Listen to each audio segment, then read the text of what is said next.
ഈശോ മിശിഹായ്ക്കും സ്തുതിയായിരിക്കട്ടെ. വിശുദ്ധരിലൂടെ വിശുദ്ധിയിലേക്ക് goodness T വിയിലെ പ്രേക്ഷകർക്കേവർക്കും ഏറ്റവും ഹൃദ്യമായ സ്വാഗതം. 1986 അന്നത്തെ മാർപ്പാപ്പയായിരുന്ന വിശുദ്ധനായ ജോൺ പോൾ രണ്ടാമൻ മാർപ്പാപ്പ തൃശ്ശൂർ വന്ന ആ ചരിത്ര മുഹൂർത്തത്തെ ഞാനിപ്പോൾ ഓർക്കുകയാണ്.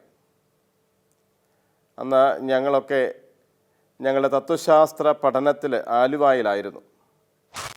അന്നേ ദിവസം തൃശ്ശൂർ വന്നിറങ്ങിയപ്പോൾ മാർപ്പാപ്പയ്ക്ക് ഒരു കുഞ്ഞ് ഒരു പുഷ്പദളം സമർപ്പിക്കുകയും മാർപ്പാപ്പ ആ കുഞ്ഞിനെ വാരി പുണരുകയും ചെയ്ത വാർത്ത ഏറെക്കാലം മാധ്യമങ്ങളിലുണ്ടായിരുന്നു.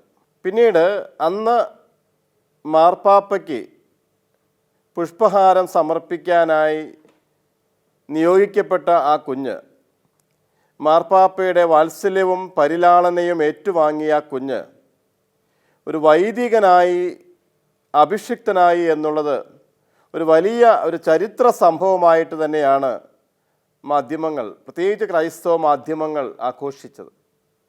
എന്നാൽ ഇന്ന് നാം പരിചയപ്പെടുന്ന വിശുദ്ധൻ കുഞ്ഞായിരുന്നപ്പോൾ യേശുക്രിസ്തുവിനാൽ പ്രത്യേകമായ രീതിയിൽ പരിലാളനം ഏറ്റുവാങ്ങാനും ശിഷ്യരുടെ മധ്യത്തിലേക്ക് എടുത്തുയർത്താനും ഭാഗ്യം ലഭിച്ച ഒരു കുഞ്ഞാണ്.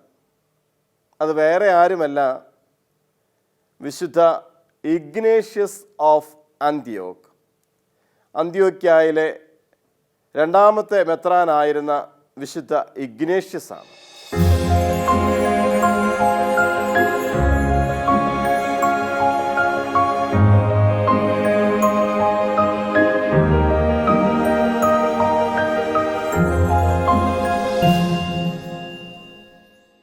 മത്തായിയുടെ സുവിശേഷത്തിൻ്റെ 18-ാം അധ്യായത്തിൽ നാം വായിക്കുന്നുണ്ട്, ശിഷ്യന്മാരുടെ ഇടയിൽ അവരുടെ ഇടയിലുണ്ടാകാറുള്ള തർക്കങ്ങളിൽ ഒരു വിഷയം ആരായിരിക്കും സ്വർഗരാജ്യത്തിലെ വലിയവൻ. തങ്ങളിൽ ആരാണ് വലിയവൻ എന്നുള്ള തർക്കവും അവർ ഉന്നയിക്കാറുണ്ട്. എന്നാൽ സ്വർഗരാജ്യത്തിലെ വലിയവൻ ആരാണെന്നുള്ള തർക്കം അവർ ഉന്നയിക്കുന്നത് കേട്ട ക്രിസ്തു അവരുടെ മധ്യത്തിലേക്ക് ഒരു കുഞ്ഞിനെ വിളിച്ചു നിർത്തിയിട്ട് അവിടെ വെച്ച് പറയുകയുണ്ടായി, മാനസാന്തരപ്പെട്ട് ഈ ശിശുവിനെ പോലെ ആകുന്നവർക്കുള്ളതാണ് സ്വർഗരാജ്യം. അന്ന് യേശു സ്പർശിച്ച് ശിഷ്യന്മാരുടെ മധ്യത്തിലേക്ക് വിളിച്ചു നിർത്തിയ കുഞ്ഞാണ് പിന്നീട് അന്ത്യോക്യായിലെ മെത്രാനായി മാറിയത്. ആ കുഞ്ഞാണ് രക്തസാക്ഷിയായ വിശുദ്ധനായ വിശുദ്ധ ഇഗ്നേഷ്യസ് ഓഫ് അന്ത്യോക്ക്.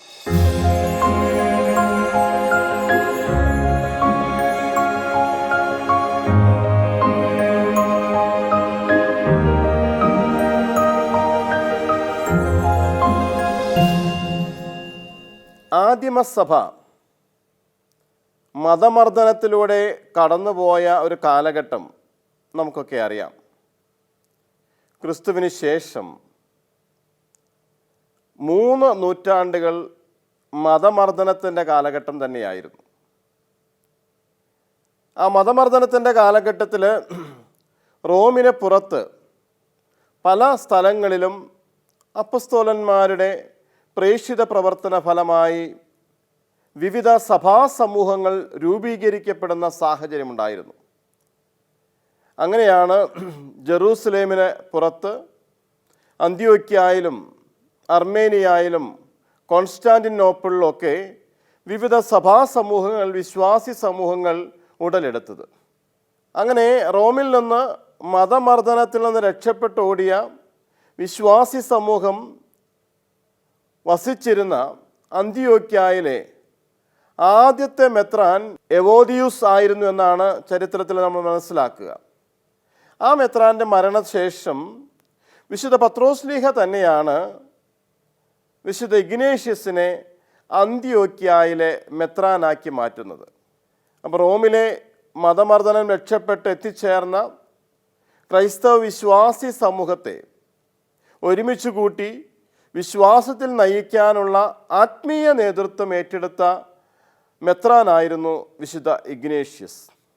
നാം മനസ്സിലാക്കുന്നുണ്ട്, അന്ത്യോക്യായിൽ വെച്ചിട്ടാണ് ക്രിസ്തുവിൻ്റെ അനുയായികളെ ആദ്യമായിട്ട് ക്രിസ്ത്യാനികൾ എന്ന സംജ്ഞ, ആ ഒരു വിളിപ്പേര് അവർക്ക് നൽകപ്പെടുന്നത്. കത്തോലിക്കർ എന്നുള്ള പദവും അവിടെ നിന്ന് തന്നെയാണ് ഉത്ഭവിച്ചത് നമ്മൾ മനസ്സിലാക്കുന്നുണ്ട്. ദ ഫോളോവേഴ്സ് ഓഫ് ക്രൈസ്റ്റ്, ക്രിസ്തുവിൻ്റെ അനുയായികൾ, ലോകത്തിലെല്ലായിടത്തും ആയിരിക്കുന്നവർ. കാത്ത് ഹോളോൺ എന്ന് പറയുന്ന 2 ഗ്രീക്ക് പദങ്ങളിൽ നിന്നാണ് കാത്തലിക് എന്ന് പറയുന്ന പദം ഉണ്ടാകുന്നത് തന്നെ. അപ്പോൾ എല്ലായിടത്തും ആയിരിക്കുന്ന ക്രിസ്തു വിശ്വാസികൾ എന്ന പേരിൽ അന്ത്യോക്യായിലുണ്ടായിരുന്ന ക്രൈസ്തവരെ ക്രിസ്ത്യാനികളെന്നും കത്തോലിക്കരെന്നും ആദ്യമായിട്ട് വിളിച്ചതും ഇഗ്നേഷ്യസ് ഓഫ് ആന്റിയോക്ക് ആണ് എന്നാണ് നമ്മൾ മനസ്സിലാക്കുന്നത്. AD 30 മുതൽ 108 വരെയുള്ള കാലയളവിലാണ് ഇഗ്നേഷ്യസ് ജീവിച്ചിരുന്നതെന്ന് നമ്മൾ മനസ്സിലാക്കുന്നുണ്ട്. ഇഗ്നേഷ്യസ് അറിയപ്പെട്ടത് തന്നെ ഇഗ്നേഷ്യസ് തെയോഫാറസ്, ഗോഡ് ബെയറർ, ഇഗ്നേഷ്യസ് ദൈവവാഹകൻ എന്ന പേരിലാണ് അവിടെ അറിയപ്പെട്ടിരുന്നത്. ഇഗ്നേഷ്യസിൻ്റെ സാന്നിധ്യം ദൈവത്തിൻ്റെ സാന്നിധ്യമായിട്ട് ആ വിശ്വാസി സമൂഹത്തിന് അനുഭവപ്പെട്ടു എന്ന് വേണം നമുക്ക് അനുമാനിക്കാനായിട്ട്. ഇഗ്നേഷ്യസിൻ്റെ ജീവചരിത്രത്തിൽ അദ്ദേഹം സുദീർഘമായ കാലഘട്ടം അന്ത്യോക്യായിലെ സഭയെ നയിക്കുന്ന ആ ഒരു കാലഘട്ടം 7 സഭകൾക്ക് അദ്ദേഹം എഴുതിയ കത്തുകൾ ഇന്ന് നമുക്ക് അപ്പോക്രിഫൽ റൈറ്റിങ്സ് എന്ന പേരിൽ നമുക്ക് സംലഭ്യമായിട്ടുണ്ട്. അതിൽ വളരെ കൃത്യമായിട്ട് ക്രിസ്തു ദൈവം തന്നെയാണ് എന്ന ഒരു പ്രബോധനം ഇഗ്നേഷ്യസ് നൽകുന്നുണ്ട്. ക്രിസ്തുവിനെക്കുറിച്ച് ദൈവത്തിൻ്റെ പുത്രനാണ് ക്രിസ്തു എന്നുള്ളത് യോഹന്നാൻ്റെ സുവിശേഷ രചനയ്ക്ക് മുമ്പ് തന്നെ ആധികാരികമായിട്ട് പഠിപ്പിച്ച ഒരാളായിട്ടാണ് വിശുദ്ധ ഇഗ്നേഷ്യസ് അറിയപ്പെടുന്നത്. അപ്പോൾ ക്രിസ്തുവിനോടുള്ള ആ ഒരു ബന്ധം കുഞ്ഞുനാളിലെ ക്രിസ്തു തന്നെ സ്പർശിക്കുകയും ആ ഒരു ശിശുതുല്യമായ നിഷ്കളങ്കതയോടുകൂടെ ജീവിക്കണമെന്ന് ഈ ശിശുവിനെ സാക്ഷ്യപ്പെടുത്തി ക്രിസ്തു നൽകിയ പ്രബോധനത്തിൻ്റെ വെളിച്ചത്തിൽ ഈ ക്രിസ്തുവിനെ കുറെ കൂടി ആഴത്തിൽ മനസ്സിലാക്കാൻ വിശുദ്ധ ഇഗ്നേഷ്യസിന് കഴിഞ്ഞിട്ടുണ്ടാകണമെന്ന് തന്നെയാണ് നമ്മൾ മനസ്സിലാക്കുക. അതുകൊണ്ട് തന്നെയാണ് ഈ കുഞ്ഞ് വളർന്നപ്പോഴും ഈ ക്രിസ്തുവാഹകനായി ദൈവവാഹകനായി ആയിരിക്കുന്ന ഇടങ്ങളിൽ ജീവിക്കാനുള്ള പ്രചോദനം ഈ കുഞ്ഞിന് ലഭിച്ചത്.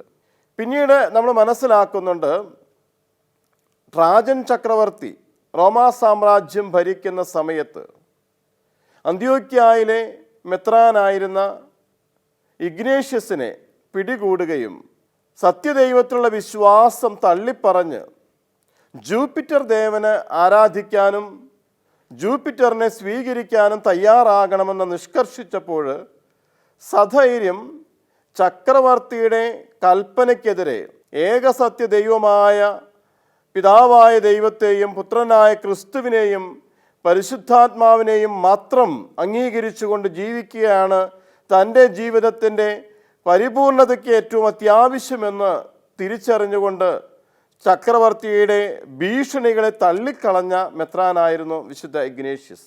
ഇഗ്നേഷ്യസിനെ ക്രൂര മൃഗങ്ങൾക്ക് ഇട്ടുകൊടുക്കാനായിട്ട് ബന്ദിയാക്കി റോമിലേക്ക് കൊണ്ടുപോകാനാണ് ചക്രവർത്തി കൽപ്പിച്ചത്. പക്ഷേ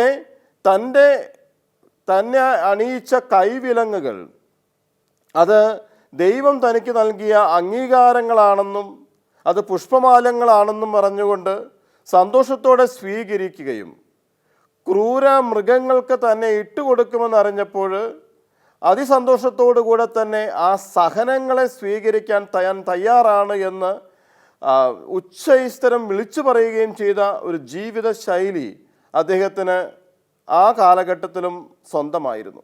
ഭീകര മർദ്ദനത്തിനോ പീഡനത്തിനോ ഭീഷണിക്കോ വഴങ്ങാതെ ഏകസത്യദൈവമായ യേശു ക്രിസ്തുവിലുള്ള വിശ്വാസം പരസ്യമായി പ്രഖ്യാപിക്കാൻ അദ്ദേഹം ജാഗരൂകതയോടെ നിലകൊണ്ടു എന്ന് വേണം അദ്ദേഹത്തിൻ്റെ ചരിത്രം വായിക്കുമ്പോൾ നമുക്ക് മനസ്സിലാക്കാനായിട്ട്.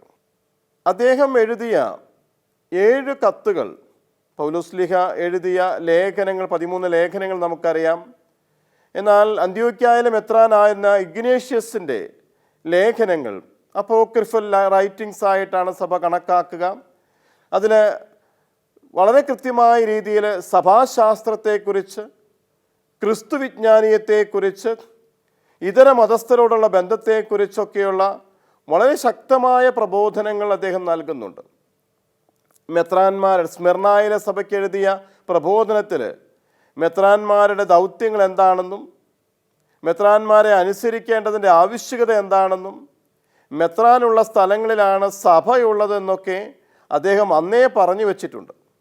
അപ്പോൾ 2-ാം നൂറ്റാണ്ടിൽ ഇത്തരത്തിൽ സഭയെ കൂടുതൽ തീക്ഷ്ണതയോടുകൂടെ സേവിക്കുന്ന, ക്രിസ്തുവിനെ സ്നേഹിക്കുന്ന, ഈ ക്രിസ്തുവിനെ സമൂഹത്തിലേക്ക് കൊടുക്കാൻ ആവേശത്തോടെ പ്രവർത്തിക്കുന്ന ഇഗ്നേഷ്യസ് മെത്രാനെയാണ് പിന്നീട് ട്രാജൻ ചക്രവർത്തി ബന്ദിയാക്കി റോമിൽ കൊണ്ടുപോയി മൃഗങ്ങൾക്കെറിഞ്ഞു കൊടുത്ത് അതിക്രൂരമായ രീതിയിലുള്ള വധശിക്ഷയ്ക്ക് വിധേയനാക്കിയത്.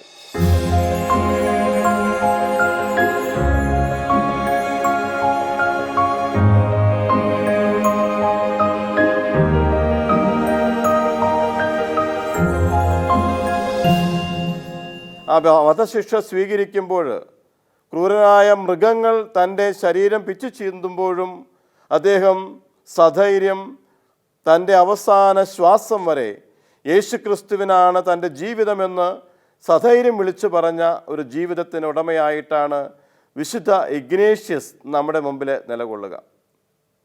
പ്രിയമുള്ളവരെ, ഈ വിശുദ്ധനെ നാം ഇന്ന് അനുസ്മരിക്കുമ്പോൾ ഈ വിശുദ്ധൻ്റെ ജീവിതത്തിൻ്റെ ദർശനങ്ങൾ കൂടി ഉൾക്കൊള്ളാനുള്ള ആ ഒരു വലിയ ആഗ്രഹം നമ്മുടെ മനസ്സിലുണ്ടാകണമെന്നാണ് എനിക്ക് ഈ അവസരത്തിൽ നിങ്ങളെ ഓർമ്മപ്പെടുത്താനുള്ളത്. എന്തായിരുന്നു ഈ വിശുദ്ധൻ്റെ ജീവചരിത്രം നമുക്ക് നൽകുന്ന പ്രചോദനങ്ങൾ? ഒന്നാമതായിട്ട്, ഈ വിശുദ്ധൻ വിശ്വാസത്തെ പ്രതിയുള്ള സഹനങ്ങളെ സ്വീകരിച്ച വിധം അത് ഏറെ മാതൃകാപരമാണ്. പത്രോസ്ലീഹ തൻ്റെ ലേഖനത്തിലൂടെ നമ്മെ പഠിപ്പിക്കുന്നത് പോലെ സഹനങ്ങളിലൂടെ ദൈവഹിതം തിരിച്ചറിയാനുള്ള വലിയ കൃപ ഇദ്ദേഹത്തിന് ലഭിച്ചിട്ടുണ്ട്. പത്രോസ്ലീഹായുടെ 1-ാം ലേഖനത്തിൻ്റെ 3-ാം അധ്യായം 13 മുതൽ 17 വരെയുള്ള വാക്യങ്ങളിൽ നാം കാണുന്നത് പോലെ തന്നെ സ്നേഹിക്കുന്നവർക്ക് ദൈവം കൂടുതൽ സഹനങ്ങൾ നൽകും. ആ സഹനങ്ങൾ രക്ഷാകരമാണ്. അവ ദൈവത്തിലേക്ക് നമ്മെ അടുപ്പിക്കുമെന്നുള്ള ബോധ്യം വിശുദ്ധ ഇഗ്നേഷ്യസ് സഭയെ പഠിപ്പിക്കുന്നുണ്ട്. എന്നെ ശ്രവിക്കുന്ന ഗുഡ്നസ് ടി വിയിലെ എൻ്റെ പ്രിയ പ്രേക്ഷകരെ, നമ്മുടെയും വ്യക്തിപരമായ ജീവിതത്തിൽ സഹനങ്ങളിലൂടെ നാം കടന്നു പോകുമ്പോൾ ഈ സഹനങ്ങൾ രക്ഷാകരമാണെന്നും ദൈവസന്നിധിയിലേക്കുള്ള യാത്രയിലേക്ക് ഈ സഹനങ്ങളൊരു മുതൽക്കൂട്ടായി മാറുമെന്നുള്ള ആ ഒരു ബോധ്യവും തിരിച്ചറിവും നമുക്കുണ്ടാകട്ടെ എന്നുള്ളതാണ് പ്രത്യേകമായിട്ട് നാം പ്രാർത്ഥിക്കേണ്ടത്. സഹനങ്ങൾ വരുമ്പോൾ കുതറി മാറുന്നവരും ഓടി ഒളിക്കുന്നവരും സഹനത്തിൻ്റെ പ്രലോഭനങ്ങളിൽപ്പെട്ട് അത് ഒഴിവാകാൻ ആഗ്രഹിക്കുന്നവരൊക്കെ ഇന്നേറെ കൂടുതലായിട്ട് നമ്മുടെ സമൂഹത്തിലുണ്ട്. എന്നാൽ യഥാർത്ഥ വിശ്വാസി സഹനങ്ങളെ സ്വീകരിക്കേണ്ടത്, സഹനം അത് ദൈവത്തിൻ്റെ സമ്മാനമെന്ന നിലയിൽ തന്നെയാണ്. നമ്മൾ തിരുനാൾ ആഘോഷിക്കാറുള്ള വിശുദ്ധ അമ്മ ത്രേസ്യായും കുരിശിൻ്റെ വിശുദ്ധ യോഹന്നാനുമൊക്കെ സഭയെ പഠിപ്പിച്ചിട്ടുള്ളത് എന്താണ്? മരണം അല്ലെങ്കിൽ സഹനം.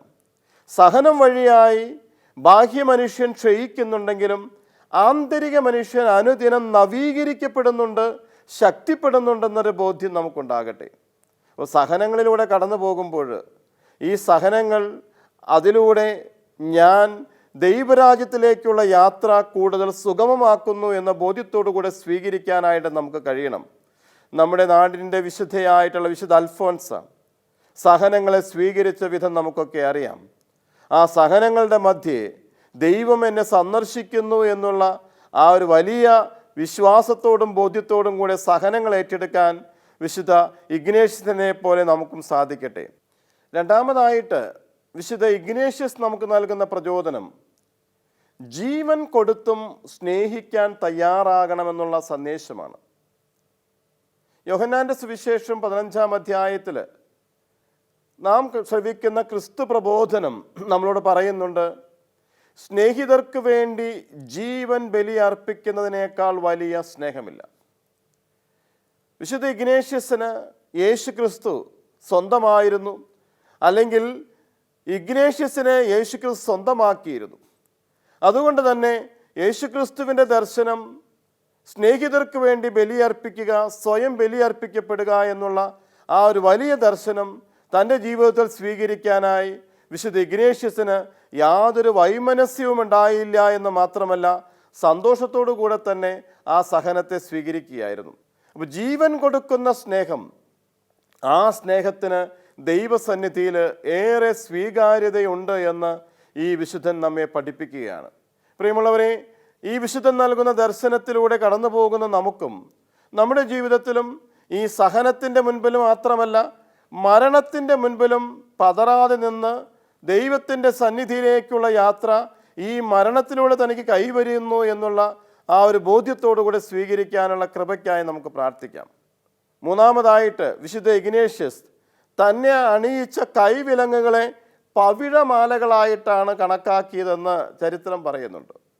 കൈവിലങ്ങുകൾ പവിഴമാലകളായിട്ട് കണക്കാക്കപ്പെടുക, ആ രീതിയിൽ തനിക്ക് ലഭിച്ചൊരു അംഗീകാരമായിട്ട് ആ ഒരു സഹനത്തെ സ്വീകരിക്കുക എന്ന് ലോകത്തെ തൻ്റെ ജീവൻ കൊടുത്തും പഠിപ്പിക്കാൻ വിശുദ്ധ ഇഗ്നേഷ്യസിന് പ്രത്യേകമായ രീതിയിലുള്ള കൃപ ദൈവം നൽകിയിട്ടുണ്ട്. പ്രിയമുള്ളവരെ, സഹനത്തിൻ്റെ മുൻപിൽ, മർദ്ദനത്തിൻ്റെ മുൻപിൽ, പരിഹാസത്തിൻ്റെ മുൻപിൽ, ഒറ്റപ്പെടുത്തലിൻ്റെ മുൻപിൽ, ഇത്തരം ഘട്ടങ്ങളിലൂടെയൊക്കെ കടന്നു പോകുമ്പോൾ ദൈവം എന്നെ സന്ദർശിക്കുന്നു എന്നുള്ള ചിന്തയോടുകൂടി അതിനെ സ്വീകരിക്കാൻ കഴിഞ്ഞാൽ നാമും ദൈവസന്നിധിയിൽ കൂടുതൽ സ്വീകാര്യരായിട്ട് മാറും എന്നുള്ളത് വിശുദ്ധ ഇഗ്നേഷ്യസ് നമ്മെ പഠിപ്പിക്കുന്ന മൂന്നാമത്തെ പാഠമാണ്.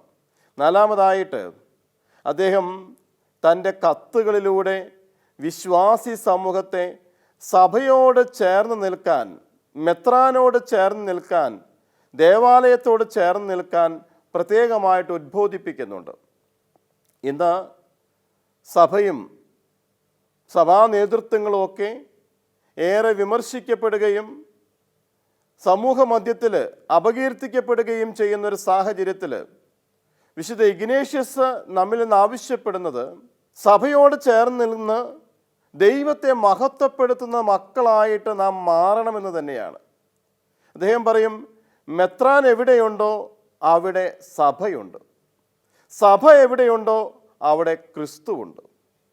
അങ്ങനെയാണെങ്കിൽ ഈ കാലഘട്ടത്തിൽ നാം സ്വീകരിക്കേണ്ട ഒരു വലിയ സന്ദേശം, സഭാത്മകമായ കൂട്ടായ്മയിൽ നിന്നുകൊണ്ട് സഭയുടെ നേതൃത്വത്തോട് സഹകരിച്ചുകൊണ്ട് നാമും സഭയുടെ മക്കളെന്ന നിലയിൽ ഈ കാലഘട്ടത്തിൽ ജീവിക്കാൻ നമുക്ക് പ്രചോദനമായിട്ട് ഭവിക്കണം. സഭ നേരിടുന്ന വെല്ലുവിളികളിൽ ഇന്ന് ഏറെ പ്രതിസന്ധി നേരിടുന്നൊരു വെല്ലുവിളി എന്ന് പറയുന്നത് സഭയുടെ ഉള്ളിൽ നിന്ന് തന്നെയുള്ള പ്രതിസന്ധിയാണ്, വിശ്വാസികളുടെ ഇടയിൽ നിന്ന് തന്നെ ഉടലെടുക്കുന്ന പ്രതിസന്ധിയാണ്. എന്നാൽ സഭയുടെ പിതാക്കന്മാർ, വിശുദ്ധാത്മാക്കൾ നമ്മെ പഠിപ്പിക്കും, we should feel with the church, we should go with the church, we should flow with the church. സഭയോടൊപ്പം ചിന്തിക്കണം, സഭയോടൊപ്പം യാത്ര ചെയ്യണം, സഭയോടൊപ്പം ജീവിതത്തിൽ മുന്നോട്ട് പോകണം എന്നുള്ളത് അദ്ദേഹം നൽകുന്ന വലിയൊരു ദർശനമാണ്. പ്രിയമുള്ളവരെ, ഇന്ന് ഈ ലോകത്തിൽ സഭയുടെ മുഖം എന്ന് പറയുന്നത് എൻ്റെയും നിങ്ങളുടെയും മുഖമാണ്. സഭയുടെ സാന്നിധ്യം എന്ന് പറയുന്നത് എൻ്റെയും നിങ്ങളുടെയും ജീവിതമാണ്. അത്തരത്തിൽ സഭയെ ഈ ലോകത്തിൻ്റെ മുൻപിൽ അവതരിപ്പിക്കാൻ, ക്രിസ്തുവിന് ഈ ലോകത്തിൽ എന്നിലൂടെ സാക്ഷ്യം നൽകാൻ ഞാൻ തയ്യാറാകുമ്പോൾ ഞാനും സ്വർഗരാജ്യത്തിൽ നിന്ന് ഏറെ അകലെയല്ല എന്ന് ഈ വിശുദ്ധൻ നമ്മെ പഠിപ്പിക്കും. പ്രിയമുള്ളവരെ, വിശുദ്ധരിലൂടെ വിശുദ്ധിയിലേക്ക് എന്നുള്ള ഈ പരമ്പരയിൽ ഏറെ വിശുദ്ധരെ നാം പരിചയപ്പെടുന്നുണ്ട്. ഈ വിശുദ്ധരൊക്കെ അവരുടെ ജീവിതത്തിൽ അവർ നടന്നിരുന്ന പാതയിൽ നിന്ന് മാറി ദൈവം കാണിച്ചു കൊടുത്ത പാതയിലൂടെ സഞ്ചരിക്കാനുള്ള ധീരത പ്രകടിപ്പിച്ചവരാണ്. എന്തുകൊണ്ട് അവർക്ക് വിശുദ്ധരായി ജീവിക്കാമെന്നുണ്ടെങ്കിൽ, എന്തുകൊണ്ട് അവനും അവളും വിശുദ്ധിയുടെ പാതയിലൂടെ മുന്നോട്ട് പോകുന്നുണ്ടെങ്കിൽ എനിക്കെന്തുകൊണ്ട് വിശുദ്ധനായിക്കൂടാ, വിശുദ്ധയായിക്കൂടാ എന്ന് ചിന്തിക്കാൻ ഈ വിശുദ്ധരൊക്കെ നമ്മെ പ്രചോദിപ്പിക്കട്ടെ.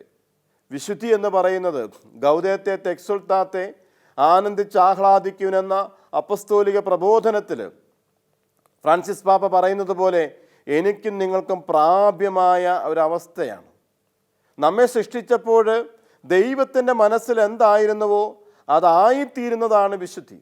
അങ്ങനെയാണെങ്കിൽ വിശുദ്ധ ഇഗ്നേഷ്യസ് കുഞ്ഞുനാളിലെ ക്രിസ്തുവിൻ്റെ സ്പർശം ഏറ്റുവാങ്ങിയ കുഞ്ഞ് ആ ഒരു അനുഭവത്തിലൂടെ കടന്നു വന്നപ്പോൾ, ആ ക്രിസ്തു തന്നെ സ്വന്തമാക്കി എന്നറിഞ്ഞപ്പോൾ ആ ക്രിസ്തുവിന് വേണ്ടി ജീവിക്കാൻ തയ്യാറാവുകയും ആ ക്രിസ്തുവിന് വേണ്ടി തൻ്റെ ജീവൻ കൊടുക്കാനായിട്ട് തയ്യാറാവുകയും ചെയ്തു എന്നുള്ളത് വളരെ നിർവൃതിയോടെയാണ് നാം മനസ്സിലാക്കുക. ഈ വിശുദ്ധനെ ശ്രവിക്കുന്ന നമുക്ക്, ഈ വിശുദ്ധൻ്റെ ജീവിതത്തെ മനസ്സിലാക്കുന്ന നമുക്ക്, നമ്മുടെ ജീവിതത്തിലൂടെയും ഈ വിശുദ്ധനെ അനുകരിക്കാനും ക്രിസ്തുവിനെ പ്രഘോഷിക്കാനുമുള്ള കൃപ ഈ വിശുദ്ധനിലൂടെ ലഭിക്കട്ടെ എന്ന് ആത്മാർത്ഥമായിട്ട് പ്രാർത്ഥിക്കുന്നു. ഗുഡ്നസ് ടിവിയുടെ എല്ലാ പ്രേക്ഷകർക്കും വിശുദ്ധിയിലേക്കുള്ള ഈ പ്രയാണത്തിലൂടെ കടന്നു പോകാനുള്ള അനുഗ്രഹത്തിനായി പ്രത്യേകം പ്രാർത്ഥിക്കുന്നു. പിതാവിൻ്റെയും പുത്രൻ്റെയും പരിശുദ്ധ റൂഹായുടെയും നാമത്തിൽ ആമേൻ.